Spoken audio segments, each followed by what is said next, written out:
Good evening, everybody. Hope you're all okay. And an exciting recording for the Absolute Football podcast today. It is our very first ever episode of Women in Football. And as everybody can see, we are in partnership with Her Game Too. And I'm really excited for this one. Before we introduce our special guest, though, we've got somebody we're all very familiar with, especially from the lower league shows and the non-league ones. Ben, how are you? How's your week going so far? It's all right, work's busy as it usually is, to be honest. Like I say, still preparing for the football season as everyone else is at the moment. Obviously, EFL's already coming back, isn't it? So National League's not too far away now, Shah, is it? So we get our nice 46 games of hands again. Yeah, we need it again, don't we? How are you? Yeah, I'm really good, thank you. Middle of the week, I'm excited for the weekend. Dale have got a pre-season friendly on Saturday coming up, so I'm excited for that one. But enough about us anyway, Ben. Everyone's probably sick of us by now, aren't they? As I did mention, it is our brand new series of Women in Football, and what a brilliant first guest we've got as well. Luton Town Women and Malta International, Fiona Buttigieg. How are you, Fiona? And thank you so much for coming on as well. Yeah, you're very welcome. Yeah, I'm doing well. Busy week, but yeah, nice to actually get some time to sit down, to be honest. I know, it's nice. It's one of them, isn't it, sometimes where you're just like, even though you have to put up with me and Ben.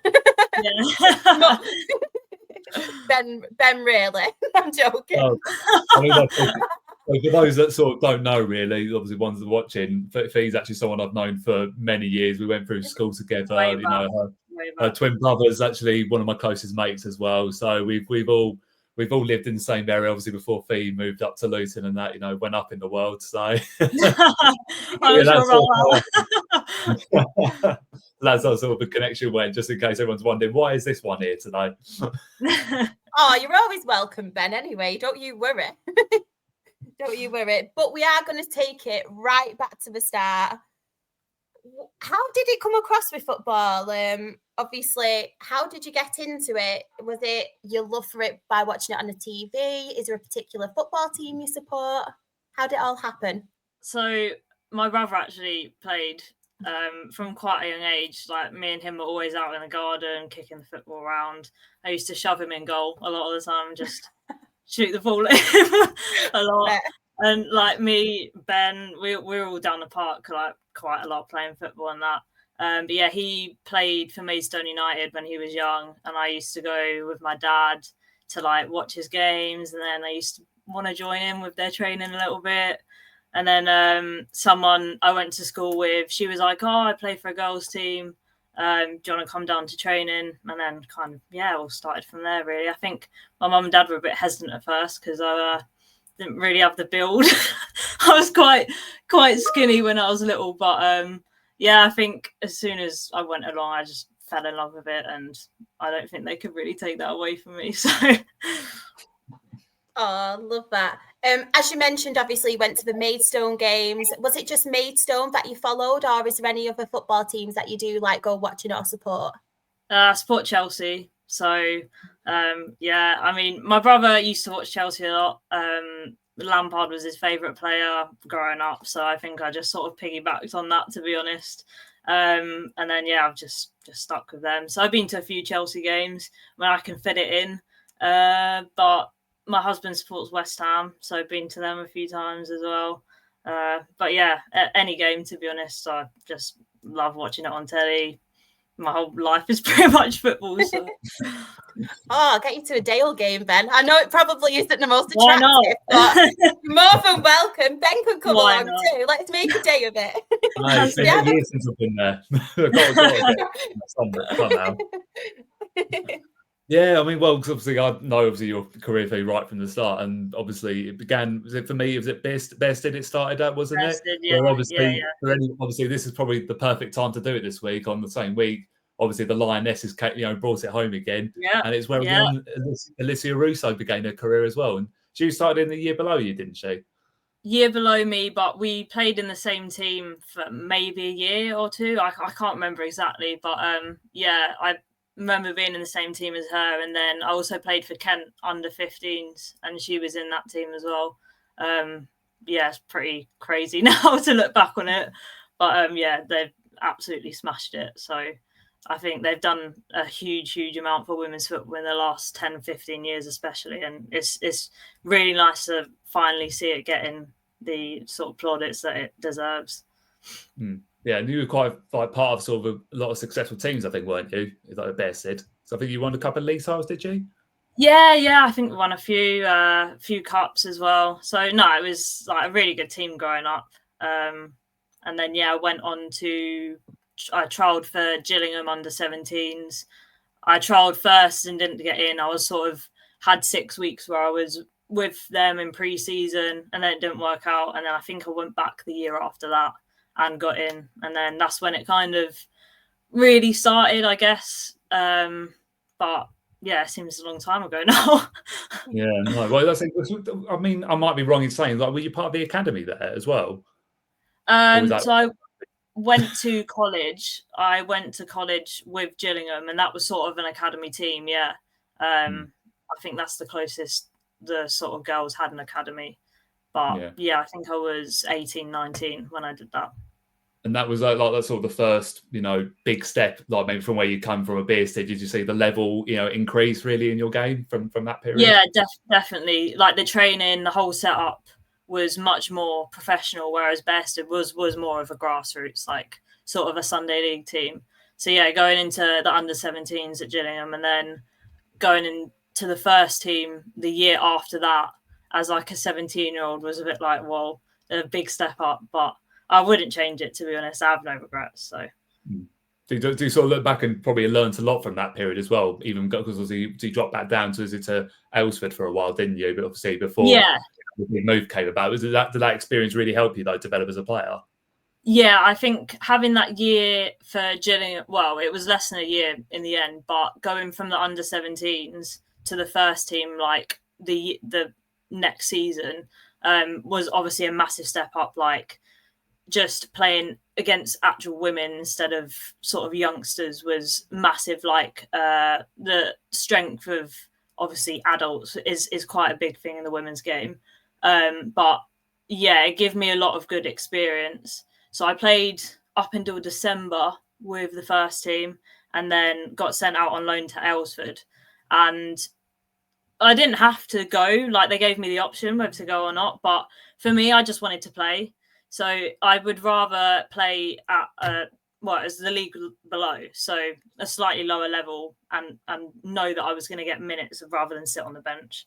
I think to get experience as a young player is, to me, more important than just playing, being part of a better team. Yeah, and also you probably spent quite a bit of time, because is it 5-6 years you spent there? Was it? Yeah, I think I was there for quite a while. Yeah, maybe 5 or 6 seasons. Yeah, maybe looking back, like, should I have left a bit earlier? Because I was doing a lot of traveling. Obviously, when I moved up to Luton, I think I did a year where I was traveling from Luton to Aylesford for games. Wasn't really training, so it was kind of difficult in that year because you're away from the team in the week and then going to games. It's kind of like you don't want to put yourself above the people that have been at training. Yeah, it was a bit of a weird year, but I think my decision to leave Aylesford and join Luton is probably one of the best decisions I've made. I love Aylesford, and the girls were like absolutely lovely. They made my time there like brilliant. It's why I stayed there after I went on loan. But as far as the actual footballing goes, joining Luton was like one of the best decisions I've made. So, I mean, how did the move actually come about? Because obviously it's quite a bit of a, like say, a distance, obviously, because you've relocated. Obviously, I know your husband Danny lives up that way, doesn't he? So how did that move sort of come about? So I literally just went to trials. They did open trials. So I literally was like, I think I had a bit of time where I wasn't playing, not long, but the trials were in June. I know my work at the time was a bit like hard to fit everything in because I got put on a late shift. So I was working in the evenings, which made it I couldn't train. So as soon as I sort of got out of that job, it was quite handy because I got a new job on like the Monday and the trials were on the Thursday. So started that, went to the trials on the Thursday, and yeah, got in that year.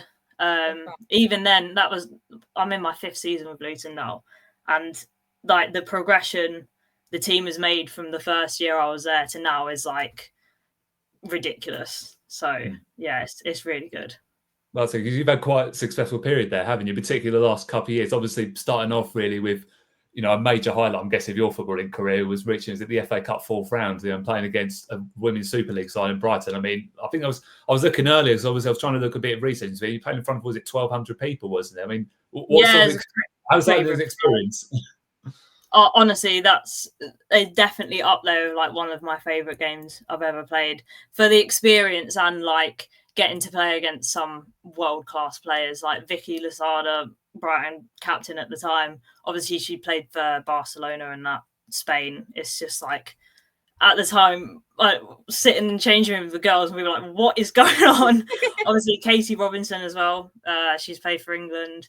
So it's a bit like surreal, all of us sitting there, like we all work full time. Sort of, it was just a bit crazy that Brighton had travelled down because we played at our home pitch. And I think they probably turned up thinking, what on earth is going on? Like, our pitch is not what they're used to playing on. But it worked in our favour, I think. Like, looking back at the scoreline, like, I would take that any day of the week against them. Like, I think we played really well. So, yeah, I can remember, like, the whole 90 minutes. Pretty crazy. But, yeah, it's definitely one of my favourite moments. And obviously, like, what did you learn quite a lot, obviously, from that game, in terms of the standards and everything like that? Because obviously it's a big step up, obviously, playing against players like that. I mean, how did you adapt to it? Yeah, so unsurprisingly, we set up to defend that game.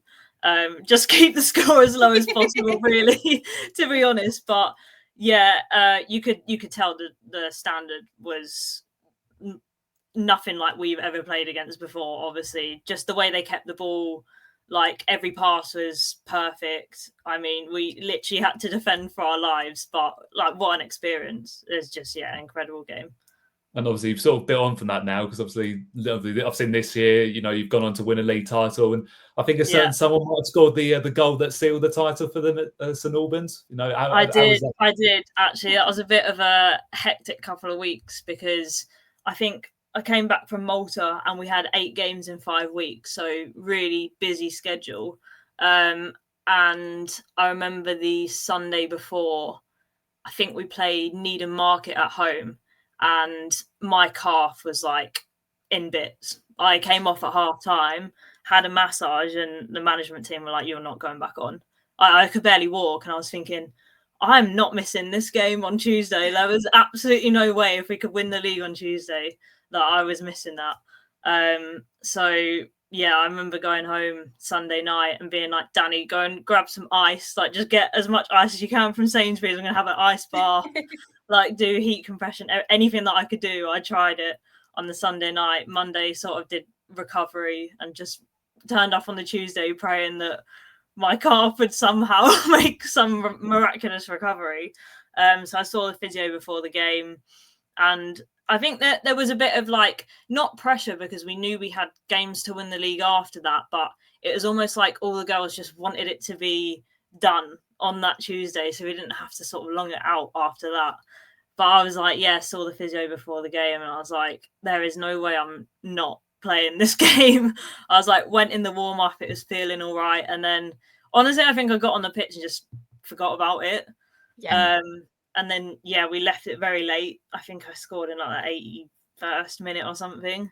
Not the best goal in the world. Massive deflection, but they all count. Exactly. They're the best ones. Yeah, I'm not really one to celebrate. I don't really know what I'm doing.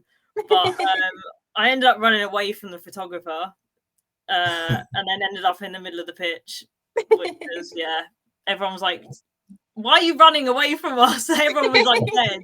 At 81st minute, everyone's like flat out dead, can't run anymore. And they were like, why are you sprinting away? But yeah, because you're like a left-sided player as well. So obviously you tend to play more left back, isn't it? So is that your first goal of the season, was it? Or have you scored a couple more? I think that was my second to last goal of the season. I think that would have been my 6th. I think I scored 7 last year. It's actually not bad from left back, to be fair. I know you like to shoot and everything like that. Like, I know you've been working on that for so long, so I'm glad to see it's paying off. And even it is a deflection. Yeah, a few lucky goals, but they all count. So it's worth mentioning as well the fact, because obviously Danny actually he's part of the backroom staff, isn't he? I mean, yeah. And how do you sort of how does that work? You know, can there be sort of conflict sometimes? You know, because like you're trying to mix your home life as well as football. You know, how do you sort of work it between the two of you? We are together pretty much 24/7. We work at the same company as well, so we are pretty much joined at the hip. But it is an interesting dynamic. Obviously, when I first joined, he wasn't part of the club, and then he started off working with the social media, sort of trying to build that up for the club. And then he got into coaching, so he coaches a boys team as well. And then for Luton, he now does goalkeeper coaching. So he's not directly involved with me until match days, and then I hear him screaming at me on the side, and it can be a bit. But we try and keep it as professional as possible. You've got to have that balance, haven't you? That's the thing. Yeah. I mean, well, like Elisa's obviously, you know, obviously during this season, it's obviously been a very special one. You personally, obviously not just club wise, but you know, getting a call up to Malta, you know, and as someone obviously that's seen your football career growing that, honestly, I felt so much pride I did when I saw that come through. Oh, thank you. I mean, how does that even happen? Like, you know, how to come back? Because obviously you're playing in the 5th tier in that. You know, how does that even come about? Yeah, it's kind of bit crazy, really. But there's some people from Malta got in contact with me and obviously tried to push things through. There's a lot that goes on in the background with paperwork stuff and obviously meeting the manager and going through stuff like that. Obviously doing a few tests as well before I went out there, but yeah, still remember getting back after the first time I went out and I was looking back through some of the pictures and stuff and I was like, it doesn't feel like that was me. Like, it's so weird. Looking back, I was like, how, like, when I was a little girl saying, oh, I play international football just felt like something you'd never say. Do you know what I mean? But yeah, it still feels a bit surreal now. Like, it still doesn't feel like that was actually me that's played in like the Nations League. Just sounds ridiculous to me. But I mean, yeah, I try not to shy away from like new opportunities. Obviously, going over there, not knowing anybody, like didn't know any of the team or anything. Like, I'm not the most confident person. I've definitely got better growing up, but like fairly shy. So that was quite like a big thing for me to do that. Obviously, Danny didn't come over with me either because he's at work. So yeah, flying over on my own was a bit like, oh God, what am I doing? But yeah, definitely all worth it. Like, incredible experience. Yeah.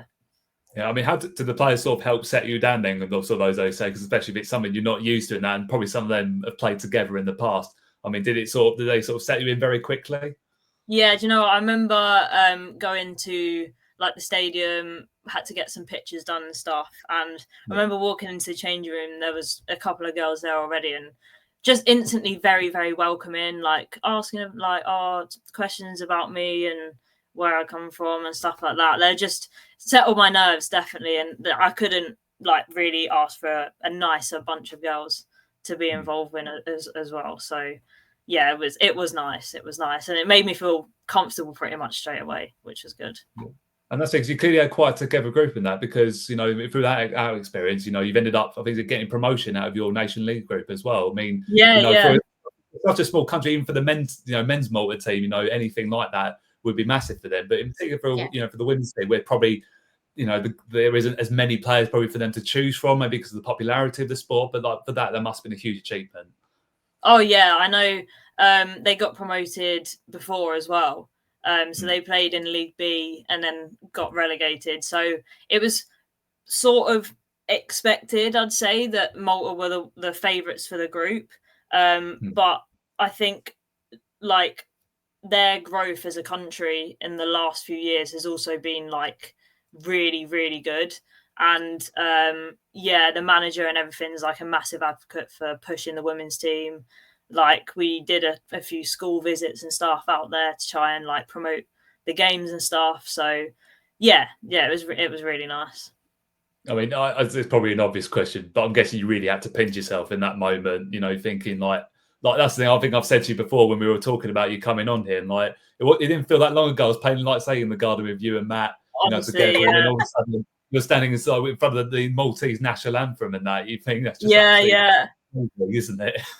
Yes, it's absolutely nuts. And obviously, Danny that came out with his dad and his uncle, and I think maybe his aunt and her partner as well.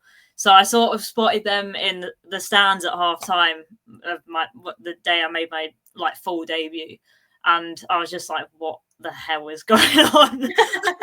It is sort of, you have to like really gather your thoughts and sitting there at half time, obviously really focused on the game, but watching the game back, sort of some of the highlights in the first half, and I was thinking, what, this is just crazy.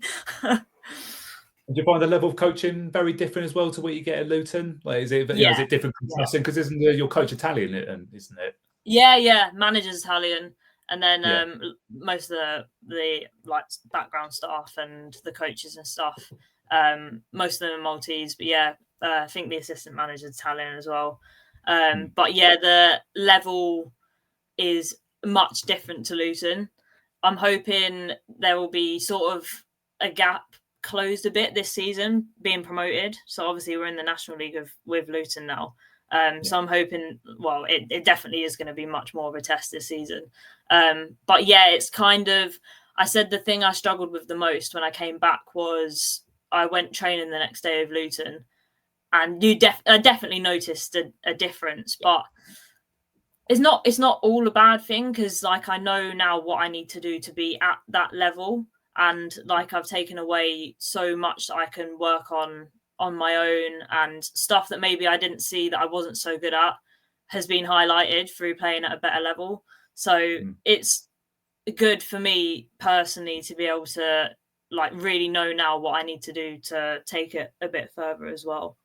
Yeah, because have you still got ambitions to sort of go right to the top? Because obviously, like, you like to think you're sort of in the prime of your career now, would you say? And I'm getting on a bit now. I'd say that because I might as well. You've only just turned 20 anyway, so I would always like. I think if you're as competitive as I am, I'm sure you know that. Maybe too competitive sometimes.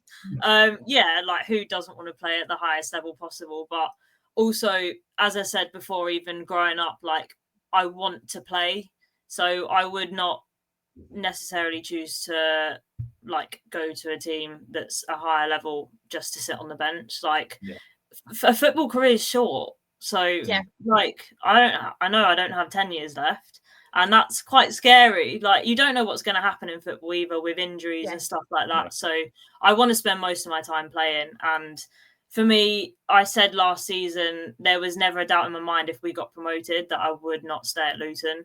So I'm excited. We've got a really, really good team. Like, genuinely everybody gets on, and I think that's the reason last season that we got promoted, was because everyone really wanted to fight for each other, and maybe some of the other teams in our league just didn't quite have that.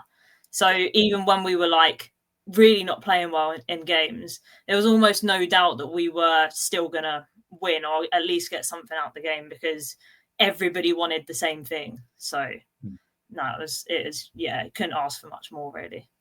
I mean, what's sort of the aim, really? I mean, what's like the expectation this year? Because obviously it must be so different where you're challenging for a league and you're going to a much higher level, which obviously provides different challenges. And that, is the aim to sort of, consolidate in the league? Yeah, I think that the main thing this season is just to stay up. We have our own ambitions, like sort of beyond that, but the main target is definitely just sort of solidifying our place in the league.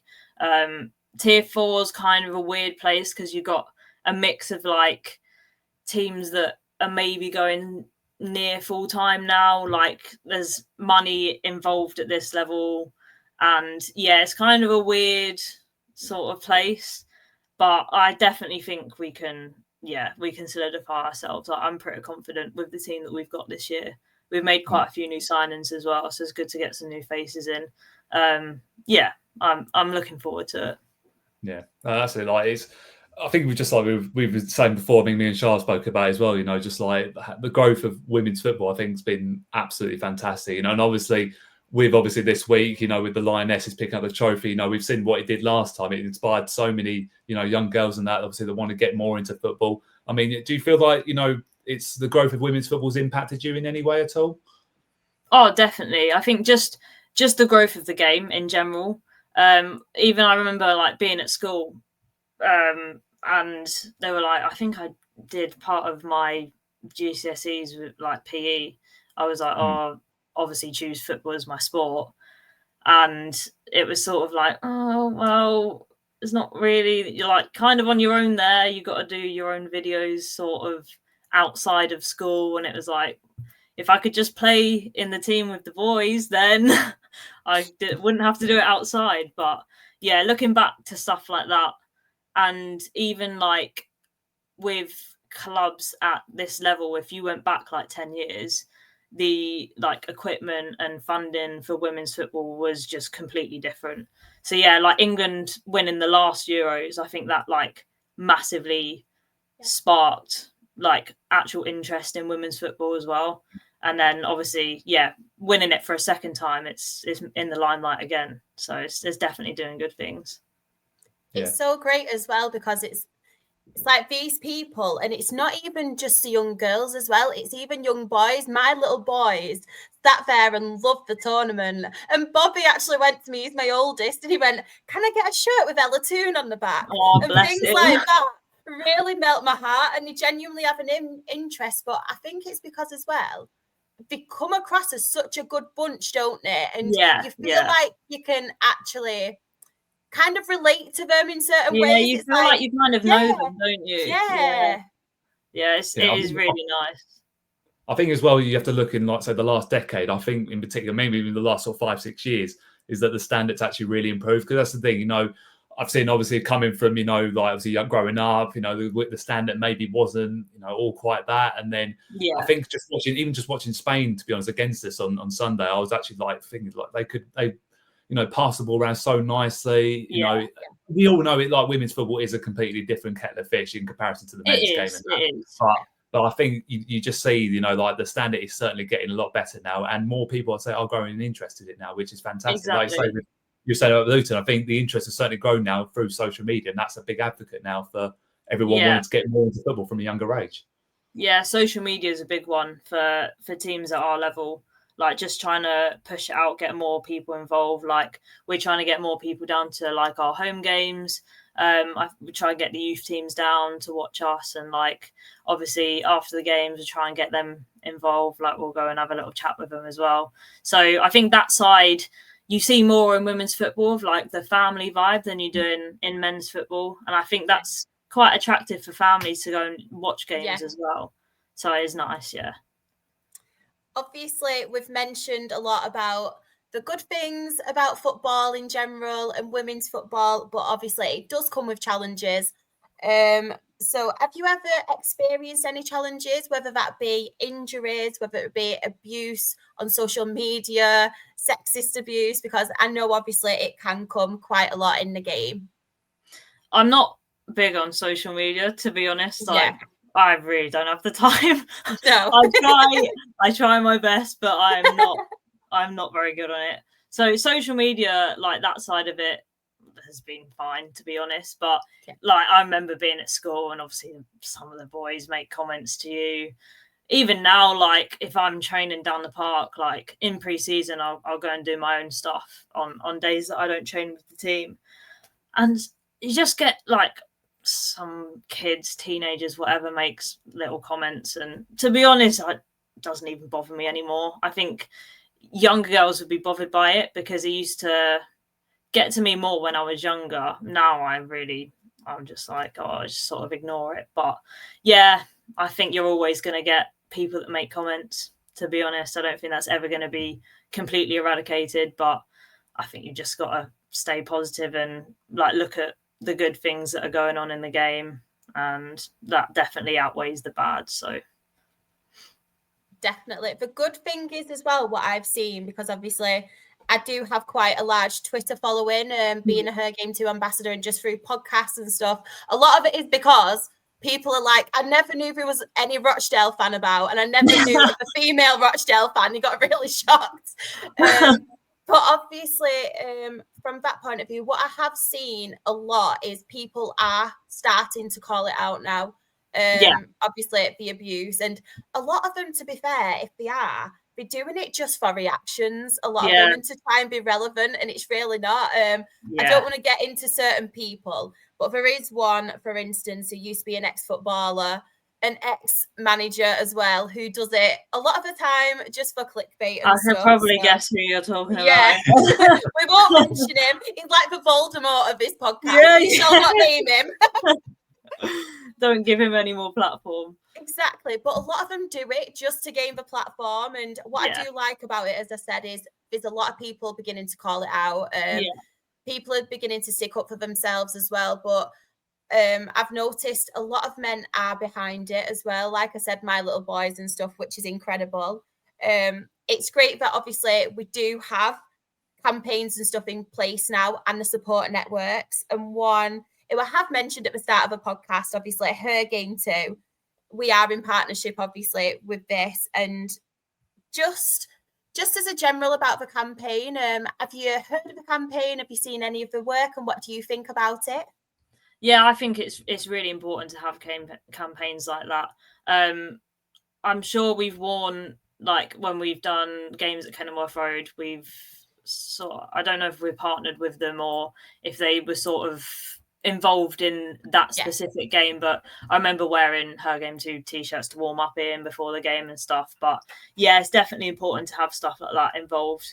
And yeah, it just helps the women's game in general. And obviously, because not everything's positive, so it is what it is, and stuff like that does help. Yeah, definitely. Just some words of encouragement now, because obviously anybody watching this, I just feel like it's a really good question to ask. And even me as an adult, I love this kind of question. But what would you say to any young girl or just any lady really that does want to get into football, whether it's to go and watch a game, whether it's to play football, just to be part of it, whether it's a job? What would you say to them? I would say just give it a go. And if it's playing, if it's coaching, just enjoy it, because, I think people do take it for granted, especially like youngsters as well, maybe get pushed into it a bit too much. But just take a step back and enjoy it and just have fun. Like, women can do it too. It's apparent now to the whole country, obviously, with winning the Euros and that.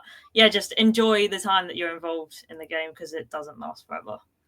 I think it's important as well in terms of the fact that, like you were saying earlier about bringing that family feel in that thing. And obviously me and Shah obviously follow non-league football a lot, as you well know. And, there's always that family atmosphere. And obviously, like I say, when I've been to watch the Maidstone women's team in the past, it's a very different, experience it is, because, it's not the same sort of abuse you'd give to refs or players or anything like that, those sort of games. And even watching, the women's Euros and that, you've got fans all mixing in with each other. And I think, say if you're a young girl growing up, I think the more important thing probably is to go to watch, women's games, I think, because that's when you get a better experience right at the start than probably what you would if you were starting to watch the men's game, I find. No, 100%. And it is a different game, like you said earlier.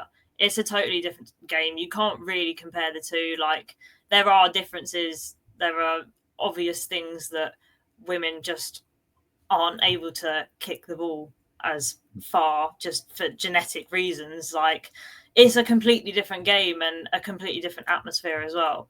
But 100%, I'd advise definitely go down to watch a game, any local game. There's enough around now.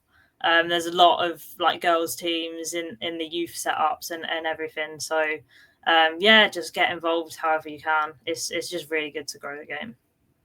Definitely. It's like Anne, who we have on our lower league show, but is also part of the Women in Football show as well.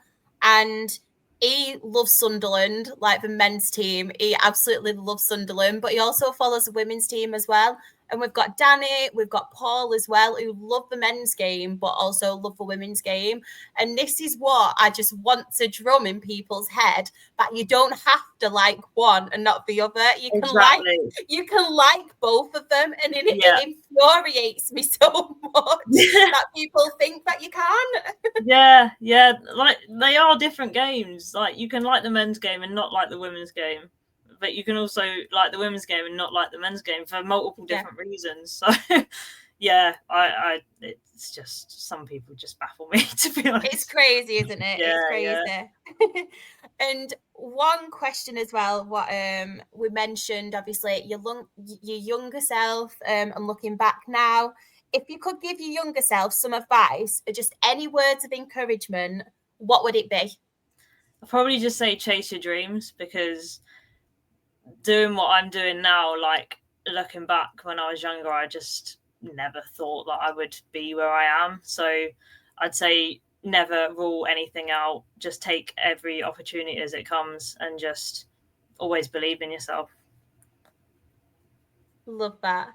One question as well that a lot of the kids like to ask people, they did ask me Matt Jarvis as well when we had him on the podcast. What's your favourite drill or favourite trick to do? Because I know there's a lot of children last time, my little boys included, that love that, so then they can go and practice it. Ooh. I think I'm just a classic, like, obsessed with keepy uppies. Is that weird? I don't know. Like, no. I spent hours just out in the park or in the garden, just like kicking the ball up and down, like kick it high, try and control it.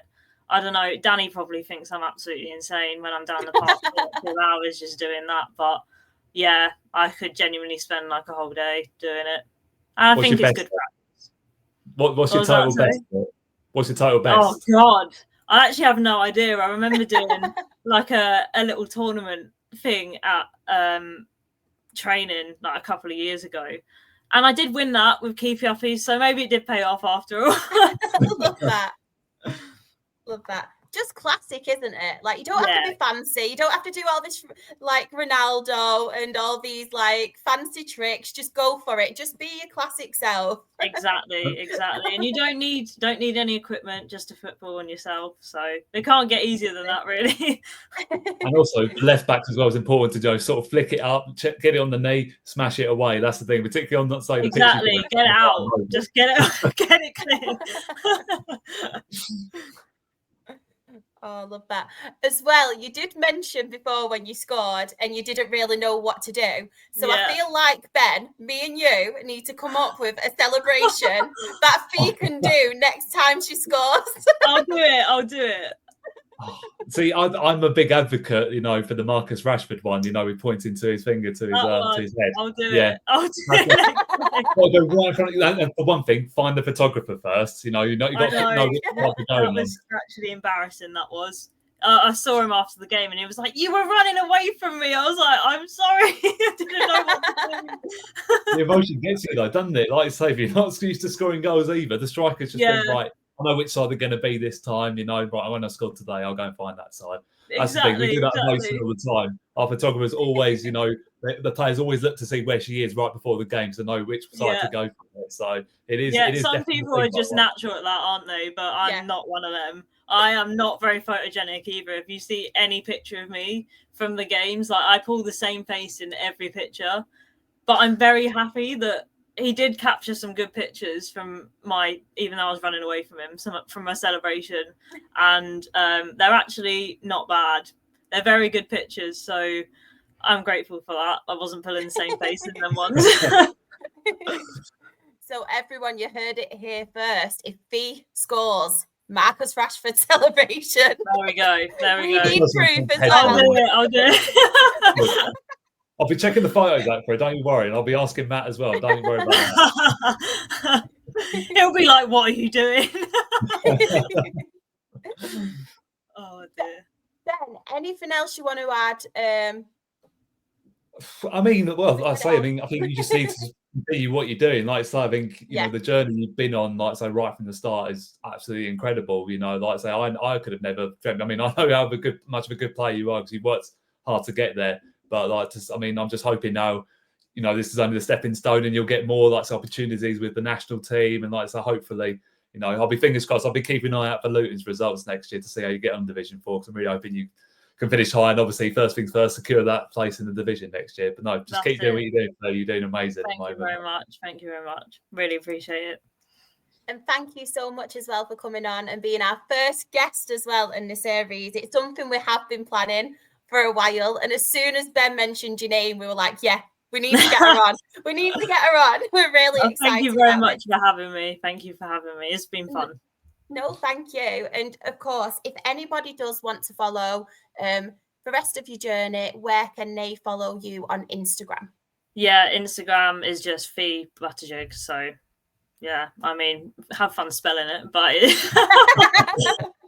you can find it through Luton's Instagram anyway, which is, yeah, you'll find that just by typing Luton ladies in. I'm sure I'll be on there somewhere.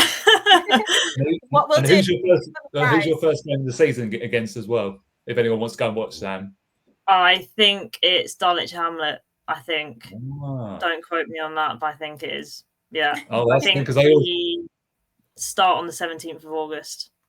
They always got a good away support as well, Dulwich, with their women's team, haven't they? Yeah, so I played against them when I played for Aylesford. Yeah. But I'm sure it's a bit of a different team now. But they got a brilliant setup, so I'm looking forward to it.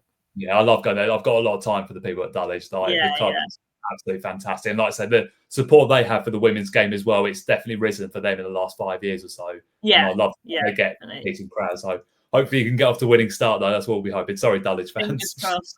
Yeah, fingers crossed. And if anybody can follow you and spell your name right, we'll give them a prize. I don't know what the prize is going to be, but we'll give them a prize. So the first one, to keep tabs on this. Yeah, that's it. Ben, where can everybody follow you on the socials? If you want to follow me, it's Ben Stones FC1 on Twitter. Like I say, just getting ready for the football season. There's not much activity going on at the moment, but once we get going, I'm sure I'll be back to my usual miserable self on there. So, so that's where you want to find me. And if anybody does want to follow me, I am SharXREFC. That is on Twitter, TikTok, Instagram. My Her Game 2 stuff as well is Rochdale HGT. And of course, we are the Absolute Football Podcast, and we did win Best New Content Creator at the Football Content Awards. As we mentioned to you off air, Fee, we don't know how with the start to this show, but we did it. I don't know why. I can see why now. Now I've been here for an hour or nearly an hour. I can see. You're doing a great job. Thank you. Thank you. And we do have 4 live shows a week. On Twitter, we are Absolute Ball Pod, YouTube and Twitch, Absolute Football Podcast, TikTok, Absolute Football Pod, Instagram, Absolute Football Podcast _ Blue Skies, Absolute Football, and on Facebook, we are the Absolute Football Podcast. We are live Monday, Tuesday, Wednesday, Thursday at 8:30. Monday is our Absolutely Non-League show where you can find me and Ben and the rest of the non-league team talking National League North, National League South. Sam and the team are Absolutely Premier League on a Tuesday, talking all things Premier League and Europe. And obviously you can find Rebecca and her Scottish Roundups on that show. She absolutely loves it, bless her.